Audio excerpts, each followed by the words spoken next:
We're happy to welcome back author Michael P. Branch. Longtime listeners will remember that Mike was our guest on episode 85 way back in 2019. He's also made an appearance on our YouTube channel for our National Poetry Month celebration in 2018. His recitation of How to Like It by Stephen Dobbins is one of our most watched videos. Mike is professor of English and Literature and the Environment at University of Nevada, Reno. He has over 300 publications to his name and is an award-winning writer of creative nonfiction stories in the American humorist tradition of Benjamin Franklin and Mark Twain. His books include Raising Wild, Rants from the Hill, How to Cuss in Western. And Mike is here today to talk with us about his new book, On the Trail of the Jackalope, How a Legend Captured the World's Imagination and Helped Us Cure Cancer. Welcome, Mike. Hey guys, thanks for having me back again. This has got to be your 10,000th episode by now. Well, we are so happy to have you back. And the first question we have for listeners, especially because they're not necessarily looking at the book, is what is a jackalope? Well, you know, the name is a sort of portmanteau between jackrabbit and antelope. But what's kind of interesting about it is usually these things are made not using jackrabbits, but rather cottontails, and not using antelope, but rather deer antlers. But basically, the beginning of the jackalope was a taxidermy hoax that emerged in the 1930s, where some young kids in rural Wyoming decided to just stick some antlers on a bunny and see if they could convince people that it was real. And so part of the book sort of traces this weird origin story that these kids in rural Wyoming who came up with this nutty idea one day created this thing. And, you know, basically it went viral and it's really iconic now all over the West and really all over the country. So originally it was a taxidermy hoax, but it became such an object of kitsch that, you know, every snow globe and oven mitt and apron and postcard and keychain, you know, people just love jackalopes. Yeah, for sure. I remember seeing them as a kid in bars mainly, you know, the bunny head with the antlers. And I remember, you know, is it real? Is it real? And then, you know, people said, yeah, and we're going snipe hunting tonight, you know. Yeah, it's true. I mean, it has been used generationally that way to, you know, it sort of marks sometimes a line between insiders and outsiders in a community. So you're on the outside as long as you believe in this thing, but as soon as you're hip to what's really going on, then you've been sort of welcomed into that community of people, and then you take your turn sort of fooling the next person. So yeah, it's a gag that's been going on for a long time, and it is related to the snipe hunt. Yep. Yeah, and so now your book, you know, the connection with cancer, could you talk a little bit about that? Because that is completely fascinating. I mean, this book takes so many different turns. But I think this is something that's really relevant to today. Yeah, what got me really interested in this story is that, you know, jackalopes are funny, they're iconic, they're kitschy, they're in songs and movies and art. So they really are in the culture. But behind the story of the jackalope is this amazing story of real horned rabbits in nature. And these things have been studied by naturalists for centuries. And to make a long story short, the quote unquote horns that develop on rabbits are actually a growth, a cancerous growth that's caused by a virus. And it wasn't until the 1930s that, you know, virologists and epidemiologists started studying these horned rabbits to try to figure out, you know, where are these weird growths coming from? And that becomes a huge part of the cancer story because it was the study of horned rabbits that first showed that cancer in mammals could be caused by a virus. And that led to all kinds of, you know, Nobel Prize winning research that eventually, if you connect enough dots, as I tried to in the book, leads to the development of the human papillomavirus vaccine.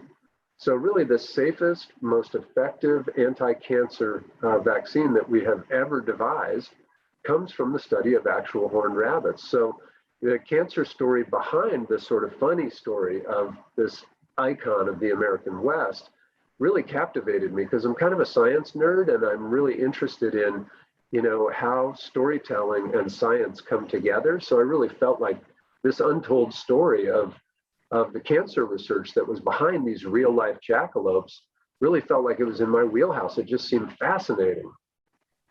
Yeah, and those rabbits, I mean, some of the photos that you have in the book are really beautiful, some of the artistic renderings.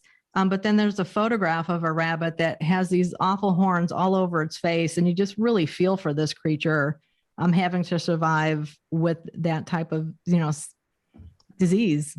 Yeah, it's a terrible thing. And, the quote unquote horns that grow on these diseased rabbits, obviously don't always look perfect like the horns on a jackalope. And as you say, Chris, these growths can develop on the head or face and can even make it impossible for the animal to eat. So it's quite sad what happens to them. But, papillomavirus is incredibly common in the natural world. In fact, it's one of the oldest and most widely distributed viruses in the natural world. It's older than we are as a species, actually. So really, really fascinating. And, HPV, human papillomavirus, also super common. Most people who are sexually active will have HPV at some point in their life, but usually won't know it because it's entirely benign. So, we really have something in common with these rabbits and really with every other mammal and many other kinds of animals as well, that these ancient papillomaviruses that we have co-evolved with, they're really part of the natural environment. They're part of who we are as a species, but in some cases, they can become malignant. And, as you say, I have an insert of photographs and jackalope art in the book.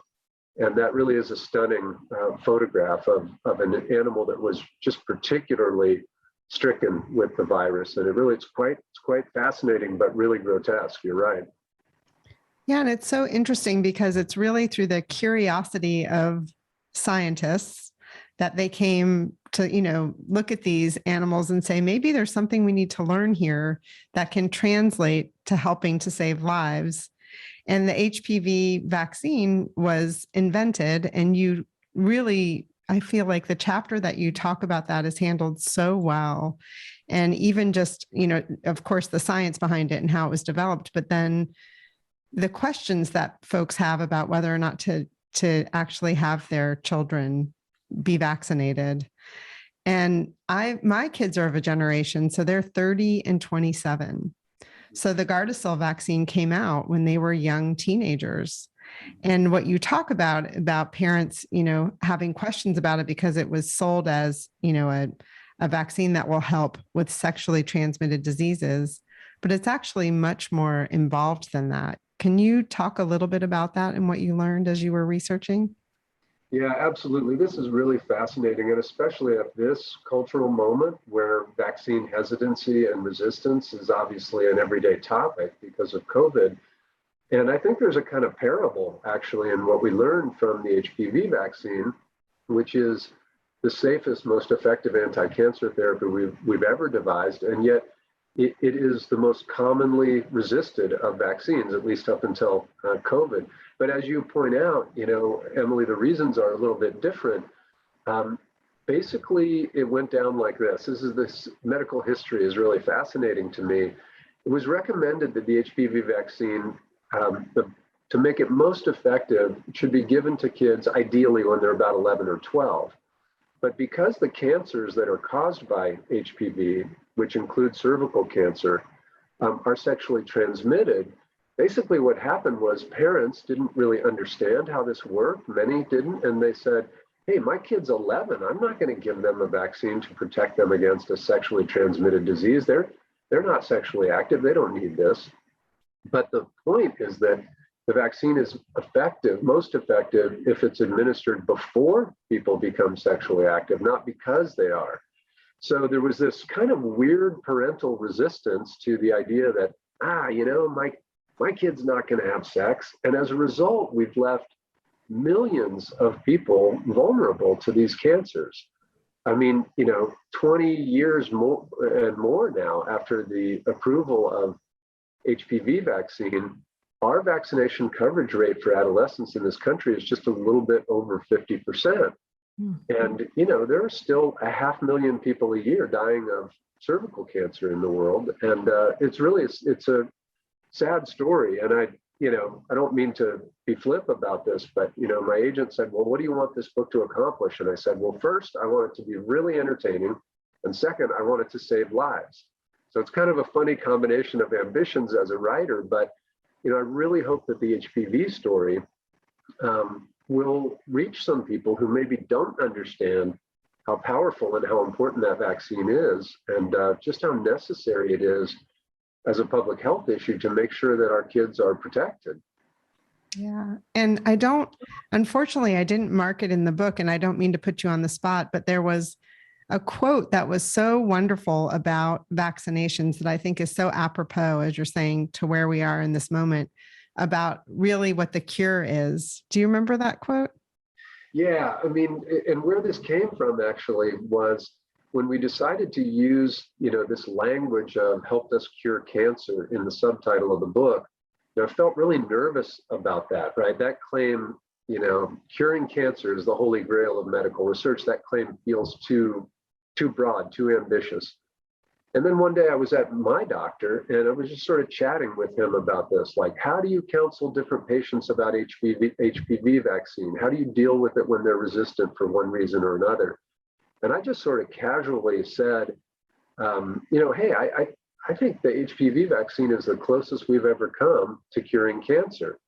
And it was a really interesting moment. This is my own personal family doctor, where he stopped and got really serious. And he said, this is a cure for cancer. And he elaborated, I think this is the quote you have in mind, and said, even within the medical community, we're indoctrinated to the idea that a cure fixes something that's broken. And he said, we need to change that paradigm, because the ultimate cure is the thing that can prevent disease in the first place. And so he really was serious about this idea that, the HPV vaccine is a cure for cancer, for some kinds of cancer, right? Mm-hmm. But those include a half dozen kinds of cancer, including oral cancers, and most importantly, cervical cancer, which has been a tremendous killer of people for centuries. And it's just an amazing breakthrough that it's now almost entirely preventable. About 98% of cervical cancers have high-risk HPV DNA in them. And in fact, about 3/4 of cervical cancers are caused by just 2 strains of HPV, both of which are protected against by the vaccine. So, I don't want the book to be a vaccine polemic. I think we're all familiar with how embattled that space is in the culture. But I do hope that the story of real life jackalopes and all the fun that I have telling it, can also lead people to a new awareness about the fact that we can protect ourselves from these cancers with a simple and safe vaccine. Yeah. Now you do talk about fun. We've started out on the hard stuff here, but very important. But this book is really fun. So can you talk about how you set out to tell your story? Yeah, I mean, Chris knows me well enough to know this, but the guy who tells this story, my narrator, is an obsessed person who just gets really, really deeply into things. So I sort of joke that I spent all of COVID down in my horned rabbit hole, but I just chased horned rabbits everywhere I could. And some of that involved field work before COVID. One of the really fun chapters in the book is the very first chapter where I make this pilgrimage to this little town in Wyoming, where the jackalope mount was invented in the 1930s. And this town's whole identity, it's Douglas, Wyoming, and they call themselves the home of the jackalope. And all their teams, their bands, their restaurants, everything's named after jackalope. So I go there and I just hang out in this town and interview these people, all the way up to the mayor of the town, about what jackalopes mean to them. How is that entwined with their identity? So that kind of field work and those interviews were really, really fun. But because I sort of trace the jackalope myth to every possible direction I can, I end up interviewing cryptozoologists and postcard collectors and people who've created websites where you can write in with your jackalope sighting narratives. And it was just a trip to meet all these cool, funny, crazy people. And then also just to really discover that the jackalope has just permeated the culture. And the one question that I ask everybody I interview at the end of the interview is, why do you think people love jackalopes? And over the narrative trajectory of the full book, you get this incredible range of answers to that question. Like, everybody loves jackalopes, but they all sort of have a little bit of a different reason why. So I think a lot of what was fun about the book for me was not only being obsessively interested in tracing the jackalope everywhere I could, but also talking to all these cool, weird people whose lives intersect with the jackalope somehow. So, for example, I went and hung out in the taxidermy studio of the son of the man who invented the jackalope. Well, I'm not a hunter. I don't know anything about taxidermy. So I just immersed myself in this weird other world. And that's what's cool about being a writer, I think, is this opportunity to get outside your comfort zone and just become a temporary member of these communities that are so alien and so interesting to you. Well, speaking of the taxidermy, can you talk a little bit about that experience? Trying your hand at it yourself? Yeah, I mean, this was really funny. I was almost done with the first draft of the manuscript when I realized, like, I have left the most important stone unturned. I've talked to people about jackalopes, not only around the country, but around the world, because there are analogs to the jackalope in other cultures. So horned rabbits are important in the folklore and mythology of a number of indigenous cultures, some cultures in Asia, even Buddha himself uses horned rabbits as a teaching tool, but especially in Europe, there are lots of analogs to the jackalope, other kinds of horned rabbits. So I had been interacting with these other kind of taxidermy artifacts in other cultures, and then I realized, oh, I need to have this experience myself. I need to make a jackalope, right? So I finally found a place that would help me to do this. And interestingly enough, and this tells you something about the range of appeal of jackalopes, right, is the book starts with me in rural Wyoming talking to, taxidermists and hunters. And it ends with me in the Mission District of San Francisco with these hipsters going to this very expensive jackalope making workshop.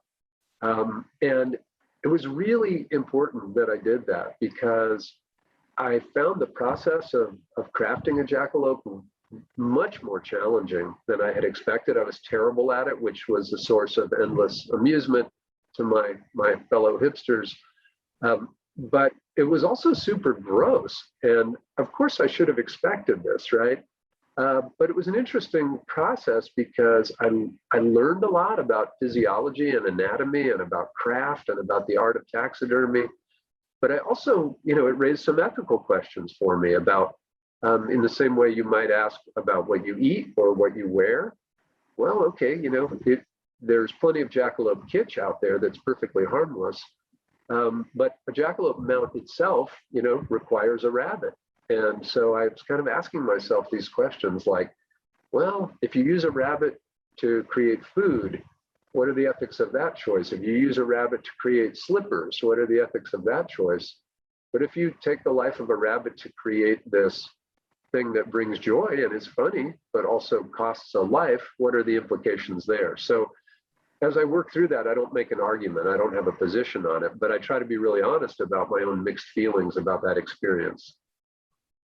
Yeah, there's a little bit of an appearance from PETA, right? As you're working through creating this jackalope. Yeah, that was a wild moment. So we were in the back of this store in the workshop space making our jackalopes. And at one moment, a PETA activist stepped into the store with a sign and kind of chanted for a minute or two, totally peacefully, and then left the store. And I never found out whether that person's objection was to the jackalope making specifically or to that store, which had lots of other taxidermy items, which I think there are plenty of people who would find taxidermy objectionable. That was actually part of what interested me in the beginning in this project, was the way in which a jackalope mount appears to be a way of satirizing a hunting trophy mount, right? It's like making fun of, oh, I'm a masculine dude and I killed an animal and I'm going to put it on the wall and prove something about myself. This just seemed to be sort of tongue in cheek. Like, let's take that whole tradition of hunting trophies and just make fun of it by putting this horned rabbit up. And I like the way that Jackalope satirizes the trophy taxidermy, which I do object to ethically. But that was a very interesting moment for me. And I write in the book that I appreciated that that person showed up, because it really caused me to stop and think in a very different way about something that I had in effect been passionate about and studying for years. And that was kind of a dimension of the whole jackalope phenomenon that I hadn't really grappled with. So, I felt good about that. In the end, I wasn't sure how I felt about jackalope making in terms of the life that it costs. But I really appreciated that somebody had enough conviction to show up and help me to think about it. Yeah, one of the questions I had is, in your studies and research, have you come across any people who were against the jackalope because it's, like an abomination unto the Lord to combine two animals in that way? I've heard of people, railing against pig hearts and humans and things like that. Yeah, that is such a cool question. I didn't encounter that directly, but I will say you're absolutely right that hybridity, right, which is a form of diversity, and hybridity occurs throughout the natural world and always in human culture, right? The coolest music, the coolest film, the coolest literature, it's usually combining different things in a powerful new way. And I think that kind of diversity and hybridity is really fascinating to us. But then there's also the whole narrative of, hybridity in animal cultures and why we're so interested in that. So, why do we love unicorns? And right, there's many other examples. So yeah, I didn't really encounter anybody who found it morally objectionable, but there is a long tradition of objecting to these unholy composites, this putting together of different things. And it's very interesting from a kind of, if you think about it from a sort of environmental ethics perspective, I think that objection, we do associate it with kind of fundamentalist religious ideologies, but it also, I think, comes from like a fear of impurity somehow, that, whatever we are as human beings, we need to be superior to the rest of the animal kingdom, and we need to not interact with it in any way. We need to preserve this sense of our species as somehow superior to other animals. I actually find these sort of hybrid moments super interesting, and indigenous cultures are, of course, full of narrative storytelling, where people marry bears and people have families that have cross-species relationships. And those typically are a sign not of weakness, but of strength, right? It shows that there's a communication of cross-species barriers, and that is a form of diversity and hybridity and strength. And anybody who has a cat or dog and has a real relationship with them knows what I'm talking about. The cross-species relationships are meaningful. So no, I didn't encounter that directly, Chris, but the jackalope is part of that long tradition of, it's not right to put these two different things together. But I did interview a lot of people who embraced the jackalope for that reason. One musician I interviewed said, yeah, to me, the jackalope is sort of an example of what's great about American culture. You bring different stuff together, you create something weird and beautiful. And it's precisely in that hybridity and diversity that we see the most creative stuff. So yeah, but that's a great question. On that note, so talking about American traditions, I have to say, I love your storytelling. One of the tall tale that you tell, oh my gosh, I don't want to give any spoilers because I want listeners to be able to read it on their own, because you really had me going. And so I'm wondering if you could talk a little bit about this, the tradition of humor writing in American culture. And I mentioned in the introduction that I think you come from that tradition of Benjamin Franklin and Mark Twain, who you discuss in the book a little bit. And I'm just wondering if you can give the listeners a taste of, this strain of humor writing. Yeah, I really appreciate that. I am a humor writer, and, my last 3 books have all really been strongly humor texts as well. I'm really interested in how humor works, how it builds communities, how we use it to mediate our relationships with nature. And definitely the exaggeration of humor, especially when it's used to pull the wool over somebody else's eyes, is really old in the American tradition. So in the book, I basically say, like, Ben Franklin writes this fantastic letter where he describes whales, pursuing herring up rivers and then leaping up waterfalls. And, he did this because he just wanted to kind of mess with his European readers who didn't understand much about the American environment. But there's a long tradition. I mean, you mentioned Franklin and Twain, who are heroes to me, but really a long tradition of using humor to get at important ideas too. So in that Tall Tale chapter, what I'm interested in is, okay, a jackalope is a thing, right? I mean, it's an artifact. You can put it on the wall of a pool hall or a bar, it's a conversation piece. But what keeps the jackalope alive are the stories about it. And so I had so much fun looking into, how can we place the jackalope in this tradition of the American tall tale?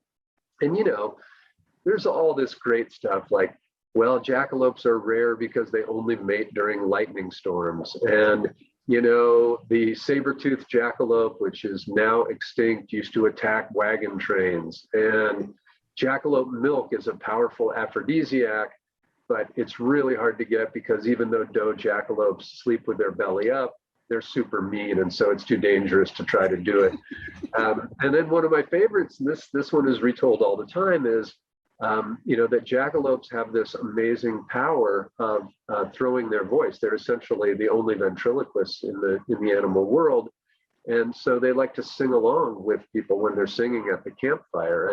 And then people get way down into this, right? So it'll be like, well, anybody who tells you that the jackalope sings the bass part when they harmonize with you doesn't know anything about jackalopes. Everybody knows it's just the treble part. So, you have these layers and layers and layers.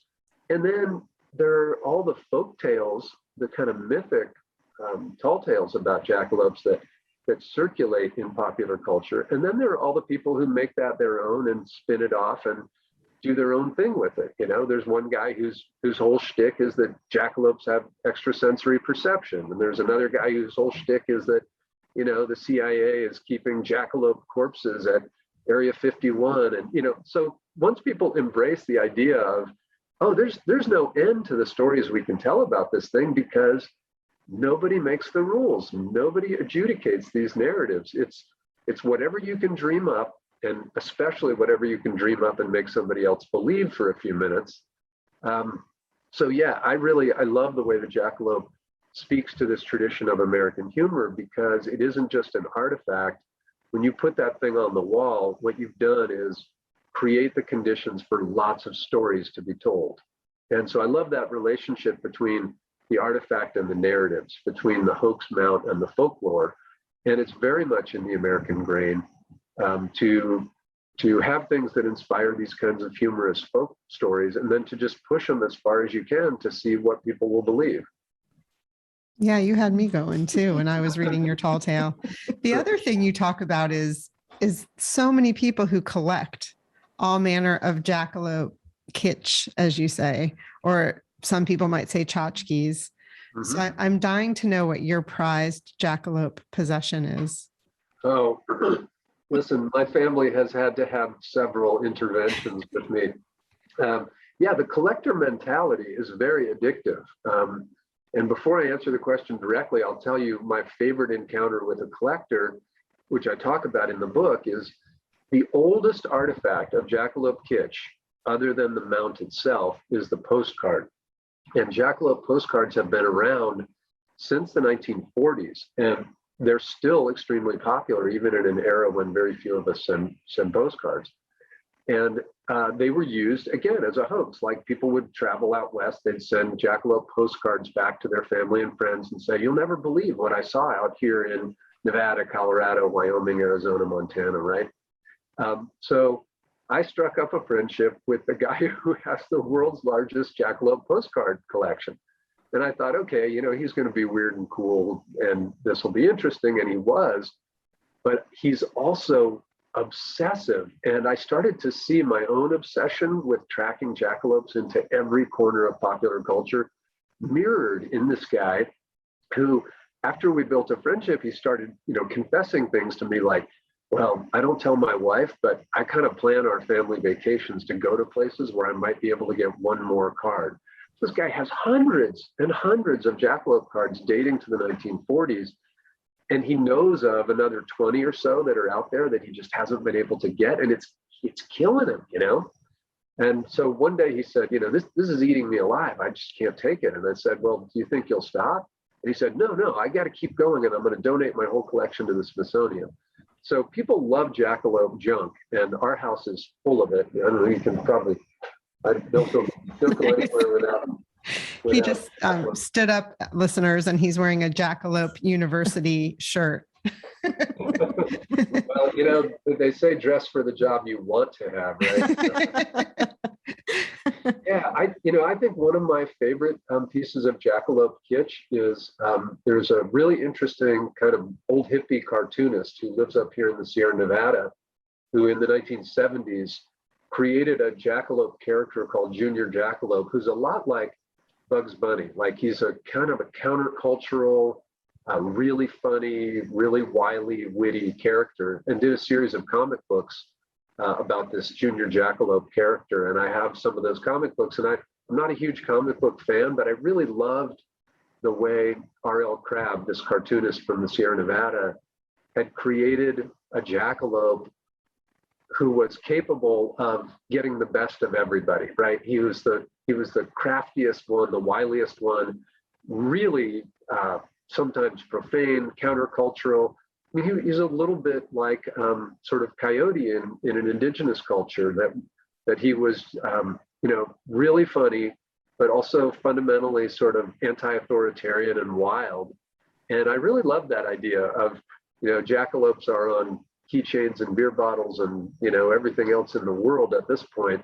But I love the idea of the jackalope as this kind of smart aleck, wily cartoon character, in effect. And I've really enjoyed that work, which is hard to get now, but part of my Jackalopiana, the collection of jackalope stuff that has no bottom. I mean, there's no end to this. And anybody who's ever been to Wall Drug in South Dakota, which is probably the greatest jackalope, kitsch emporium in the world, it's overwhelmingly fun. And I really love the way the jackalope has just permeated popular culture. And of course, now that people know I'm working on this, I get emails and texts all the time from people I don't know saying, hey, did you know this basketball team in this town is named after the jackalopes? Hey, did you know there's this strain of weed that's named after jackalopes? I mean, it's everything.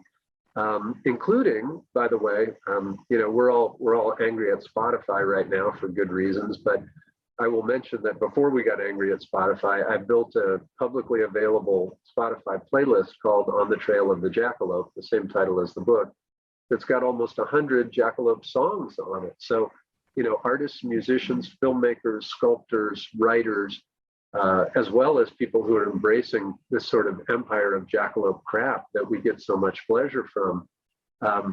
This thing is everywhere now. And it all started with a couple of kids in rural Wyoming who thought up a joke. Right. They had a great sense of humor, those two. It's amazing. Yeah. Well, we love the book, Mike, and we can't wait for it to hit the streets. And we hope you'll keep in touch with us about all the cool stuff people will be sending you pictures of once the book is out there and more people realize that there's this passion for jackalope paraphernalia. Yeah. That, I'm sure there are a lot of people out there who might think that they're alone.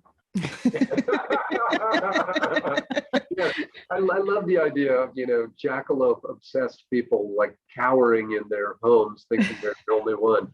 Yeah, you're not the only one. And in fact, you're not even the only one in the States. It's been really fun to interview people around the world who have their own version of the jackalope and who think ours is sort of a derivative knockoff. The Bavarians have their Wolpertinger and, this jackalope, this is just a Johnny-come-lately. You Americans, you have no sense of history. But it's been so wonderful to talk with you guys. And I'm going to be doing a lot of events around the West, around the book. And so people can go to my website, michaelbranchwriter.com, and always have a big list of the events that I'm doing around the book. But it's just been so fun to talk with you again. And thanks for keeping Book Cougars going all these years. Thanks. We have one question before we let you go. Sure. Why do you think people love jackalopes? All right. Well, I wrote a whole book trying to answer that question. But for me personally, I would answer it this way. I would say that we need to believe that things that seem impossible might be possible. And one of the things I really love about the jackalope is until you get hip to the trick, it is something that strikes you as possible. But it also tickles the part of your brain that says, but it can't be possible. So I really love that idea that human beings, I mean, this is passion for cryptozoology too, right? Human beings love to navigate in that liminal zone between the real and the imaginary. And for me, the jackalope falls right there. And the fact that there are real horned rabbits in nature that may have been connected to this in some way, I really love, because people who don't know about this will often say to me, you know, is the jackalope real or is it just a hoax? And I always say yes. So it's that yes that is the answer to your question. For me, the way it can operate in the real world and the imaginary world simultaneously, I think we all need a little more of that. Yeah, For sure. Yeah. All right. I loved how every time it came, it was like, where's Waldo to me? Like, when's he going to ask the question? What are they going to say? Well, thank you so much. This has just been a hoot and best part of my day. And I really do not only appreciate you guys making me welcome, but as you know, getting the word out about books is a hard thing to do, and it's getting harder all the time. So the work of people like you guys is crucial. I mean, I'm always telling people that folks have this idea that writers go off and they're by themselves and it's a solitary endeavor, but without people like you, I can't do this stuff. So I really, really appreciate what you're doing for me and for so many other writers too. So thank you for that.